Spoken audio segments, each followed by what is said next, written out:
Hello, Dom Lawson here. Hello, folks.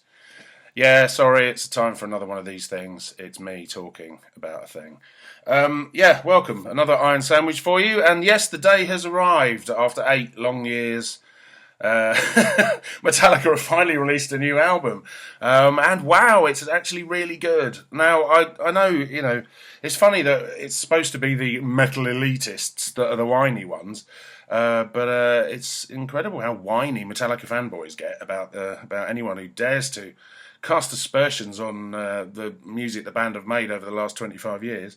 Well, sorry, shitloads of people will agree with me on that one. But, they've underachieved desperately since the Black Album. And, there's been some great songs along the way, but no great records as far as I'm concerned. So, yes, I'm the idiot that gave St. Anger a good review, so you can not mention that if you'd rather, if you'd be so kind. But I was wrong. Shit happens. Death Magnetic sounded awful. I still can't listen to it, to be honest with you. And can anyone actually whistle Cyanide? Honestly, I've heard the song about 100 times, every time they've played it live and everything, and I still couldn't whistle a single part of it. But anyway, the point being that whether you're a fanboy that loves everything they've done regardless, or you're like me, an old fart that loved Metallica in the 80s and has struggled ever since the Black Album to generate quite the same enthusiasm about what they're doing. Either way, Hardwired to Self-Destruct is an absolute revelation. Now, I've already reviewed this twice. I've reviewed it in Metal Hammer, which you may have read, and I've also reviewed it for The Guardian, which you may have read. And I do have to point out, because it has been pointed out to me, that I got the length of the album wrong. Apparently it's not 88 minutes long, which I've said in both reviews. Well, that was what I was told, but anyway, never mind. But it's actually 77 minutes long. Well, I'll be honest with you, it felt like 88 minutes. And I mean that in a bad way and a good way, really. The thing is, I'll have to deal with the negatives first, I suppose, just to get it out of the way. Because for once, I'm not. This is like the opposite of the Lulu review. I've got lots and lots of good things to say about this record, which there was nothing good to say about Lulu, was there? Apart from it was funny at points, but only funny in that kind of way. But yeah, the downside to this is, like Iron Maiden, Metallica have made a 2-disc double album. With a phenomenal, the best part of 80 minutes of material on it. And that's where the similarity ends, really, because the Book of Souls, to me, flies past in what seems like, under an hour, and never outstays its welcome, its quality control all the way through.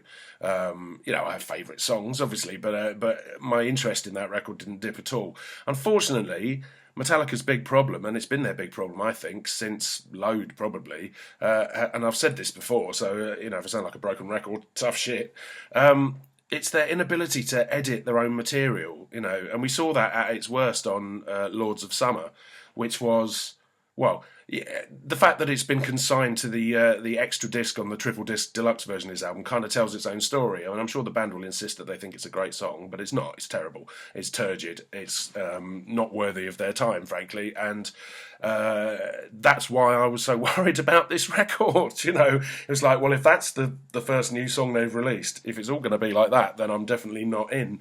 But yeah. They, with the best will in the world, very few bands can sustain an album for 77 minutes with their dignity intact. And unfortunately, that is the downside of this Metallica album, is that more or less most of the second disc, I think, is surplus to requirements. It loses momentum. There are too many slow songs. There's not enough aggression. There aren't enough hooks. It's very ploddy, and some of these songs are way, way, way too long. There are some great ideas in some of the songs. I've got my notes here. Excuse me, windy pops there. I've got my notes here from when I heard the album a couple of times, because obviously it wasn't serviced to journalists in the normal way, because obviously they're paranoid about it leaking online and stuff. Even though, why would I do that? But whatever. So yeah, I've got my notes here, and the first disc, it's all pretty positive, actually. When it gets to the second disc, I've written meh there in big, big letters. Too many riffs. Disjointed. That's the song "Man Unkind." I mean, there are things about this record that do annoy me. I've got to be honest, even though it's easily the best thing Metallica have done since the Black Album. The title "Man Unkind," it's a bit like, oh, yeah, we saw what you did there. Honestly, that's poor. I've written that the chorus in "Man Unkind" is lumpy, and in brackets I've just written Lars. So make of that what you will. There's even a bit that sounds a bit like Volbeat in that song. But anyway, that most of the tracks on the second album aren't all that good, really. They're a bit tedious and long-winded, and just the problem is not as good as the stuff on the first half of the record, which, as you will already know, doubtless, because you've probably heard the whole thing, is as good as anything Metallica have done in such a long time. The song "Here Comes Revenge" on disc 2 has a killer main riff. It's got a little bit of Enter Sandman vibe to parts of it in the drums and stuff. But at 7 minutes and 15 seconds, it's too long, and the chorus is a bit of a letdown. So that's a shame. Yeah, I've written another slow one here by Am I Savage. There's a kind of Megadethy riff in there which I quite liked, and there's some good lyrics. Sharpened edge, touch liquid flame, deepened seed soaks anger's rain. I like that. That's good. I wrote that down. Yeah, I mean the last track on the second disc is phenomenal. It's really good because it's a fast, thrashy song. Which I realise Metallica are never going to go back to doing lots and lots of fast songs. That's just the nature of these things, and particularly bands getting older, they can't be bothered playing at a million miles an hour the whole time, unless you're Cannibal Corpse, of course. But it's great. It's a really good song. Spit Out the Bone. I recommend that one to you highly. Again, it's really long, but it's just, it's because it's fast, it's got more dynamics, it's kind of more what you want from Metallica. The biggest letdown, I'm nearly finished with the negative stuff now. The biggest letdown on this whole record for me is the song "Murder One," which is a very straightforward tribute to Lemmy. I mean, obviously, I totally get why they would do a tribute to Lemmy. Particularly, you're finishing off the album in the year after he died. It makes total sense. But what I've written in my notes is ploddy, underlined twice. Dreadful non-chorus. I mean, it's just a really boring song. It's not, I don't understand the logic. If you're going to do a tribute to Lemmy, surely it should be under 3 minutes long and really fast. I mean, couldn't Hardwired have been a tribute to Lemmy? Or they've already recorded Motorhead covers. Couldn't they have done a pastiche and bunged it on the end as an extra track? I don't know. It just seems odd to me to do a song about Lemmy. I mean, it's very touching. Still Hear Your Thunder, The Man in Black, Born to Lose, Living to Win, all that stuff. All the cliches are wheeled out. And it's perfectly understandable because you can't underestimate the influence that Lemmy and Motorhead had on Metallica in their formative years. Huge, probably the single hugest influence. But just as a tribute to Lemmy, it's just so slow and boring. I don't know. It just seems odd to me. It seems like a missed opportunity. And it's the kind of thing that, you'll get a mouthful for criticising, because, it's their tribute to Lemmy, you should leave it alone. Well, shit, sorry. I don't like it. But anyway, the great news about Hardwired to Self-Destruct is that there's a good, I would say, knocking on for 50, maybe 55 minutes of really great music on it, and that is enough for an album. I don't know why Metallica felt the need to have 12 songs on this record. It doesn't make any sense. If they'd had 8 or 9, this could have been a classic, or close to it anyway. I mean, you've all heard Hardwired, the song. I mean, when that came out, that was the moment when a lot of us, those of us that aren't that fond of what Metallica have done over the last 25 years, suddenly thought, oh, maybe I will be into this album. Because I've spent the last few years going, you know what, I honestly don't really want to hear the new Metallica album. It's not going to be good. If it's anything like Death Magnetic, I'm not interested, especially if it's got that production, which was hideous. But Hardwired came out, and not only did Metallica sound tight again, I mean, whether that's studio trickery or Lars has just been practicing, I don't know, but it sounded tight again. But it sounded like Metallica. Now, I think there will be a lot of fanboys who will be like, oh, Death Magnetic was great, and people were saying, oh, it was great to return to their roots and all this kind of stuff. But it was half-assed. It was like Metallica were trying to sound like Metallica. We shouldn't have to try. You are Metallica. And on Hardwired to Self-Destruct, they sound like Metallica. The production is 100 times better than that, vexed calamity that was Death Magnetic. There's still some little odd things, like the kick drum sounds a bit odd, and little quirky things. But then they're always going to do that. I think Metallica forgot what heavy metal records sounded like a long time ago, but this is as close as they've been in such a long time, and it's great. It's just brilliant to hear them sounding like Metallica and getting it right. You know, that instinctive thing of this is the music that we make and this is what it sounds like, seems to be back in full force. The second track, Atlas Rise, I think is my favourite thing Metallica have done since, I don't know, and Justice for All, probably. I mean, I like it more than most of the Black Album, I've got to be honest, because, you know, although I appreciate the Black Album is a classic, and, you know, a hugely successful record, and it's full of anthems that people will always love, but for me, I've always found it a little bit boring, and my favourite track on it was Holier Than Thou, because it was the fast one. You know, too much plodding and not enough thrashing. That was my issue with it. But yeah, you know, great record. But this album I will listen to over the Black Album from now on, for sure. Atlas Rise is brilliant. I think the thing is, the riffs. I mean, a lot has been said about the amount of riffs that James Hetfield wrote for this album, and that Kirk and Rob have not been so involved in the songwriting process. Well, I don't know whether that's the reason why these songs are so much better than the ones on Death Magnetic, but it could be, you know. And if so, then maybe we should stick to that formula in the future. Because Atlas Rise is amazing. There's a real whiff of new wave of British heavy metal to some of the riffs.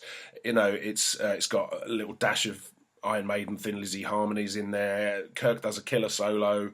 You know, it's got a slight hint of Ride the Lightning and Justice for All. It's quite progressive, I suppose, but still with that kind of the catchier vibe of Metallica's more recent stuff.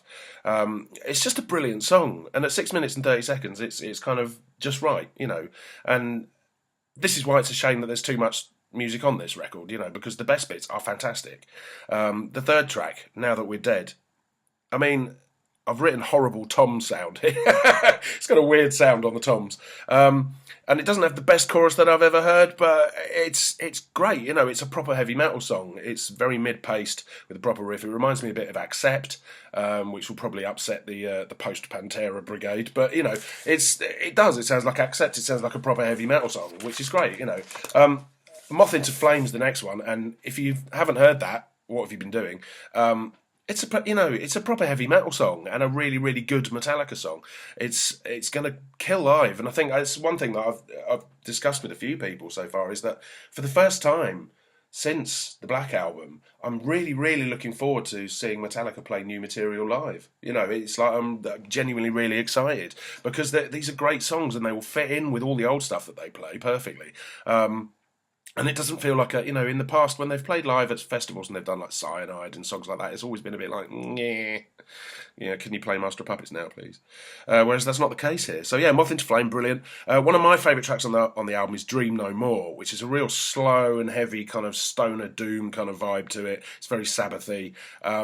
It's called, I mean, it brings Cthulhu back to the Metallica lyrical armory for the first time since Ride the Lightning, I think. And some of the lyrics are great. There's a line that says, "He sways in abyss, returning, inhaling black skies. He shakes with a torture burning, all lost in his eyes." I mean, hearing James Hetfield sing shit like that, that's what it's all about. Better than the kind of self-help nonsense he wrote on St. Anger and whatever Death Magnetic was all about. His lyrics have improved massively, back to top form here, and that song it's brilliant. I mean, it's, you know, I don't have an aversion to slow songs. You know, I'm a massive Doom fan. I love really slow music, but on this album there's just too much plodding.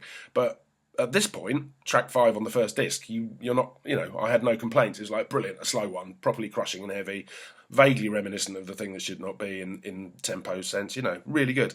The 6th track on the first disc, the last one, is, I mean, it's called Halo on Fire. It's decent, but again, it's too long, 8 minutes long. It's got some great riffs in it, a nice kind of eerie verse feel to it. A little bit boring at parts. There's probably too many bits. You know, it's that whole thing that was the problem with Death Magnetic, is that you've crammed too many riffs into one song, and it would have been better if it had been more succinct. But towards the end, I've written here, it turns into The Cult. The ending is really reminiscent of The Cult, and that's in my book a particularly good thing. There's a great solo on it, some brilliant guitar harmonies and all that, blah blah blah. So the first disc is, I would say, you know, 80% brilliant, and that's as much as you can ask for. There's at least 2 tracks on the second disc that I like.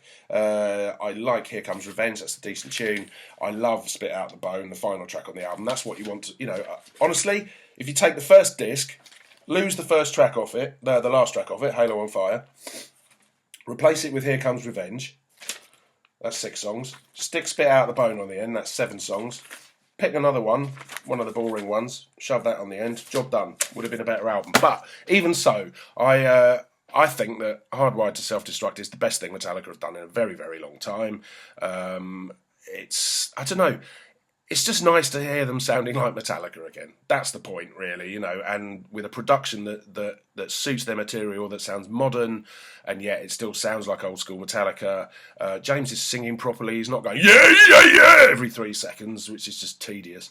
The lyrics are better. The performances are all better. Like I say, whether Lars's drums have been tinkered with in the mix or not is irrelevant. He's plays better on this album than he has on any record since the Black Album. And Kirk, likewise, the best solos he's done for a long time. But most, ultimately, the point of this is Metallica have made a really great record. Now, you may love the whole thing. I find that hard to believe that anybody will sincerely love the whole thing, or think that it's that consistent. There's too much of it. Bits of it are dull. But when it's good, it's brilliant. And that's really, what can you hope for? The biggest heavy metal band of all time have made a really, really great record. Don't really see anything to complain about there.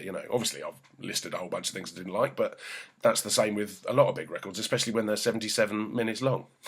So there you go. So, you've probably already bought it, haven't you? So if you've already bought that, buy the Venom Prison album as well to cheer yourself up after the boring songs on the second disc on the Metallica record. And that's it. That was relatively painless, wasn't it, really? I'll see you next week for more of this rubbish, probably. Well, I won't see you. I'll just do this on my own and then email it into the office, but you know how it goes. Thanks, folks. Metallica don't suck anymore. Yay!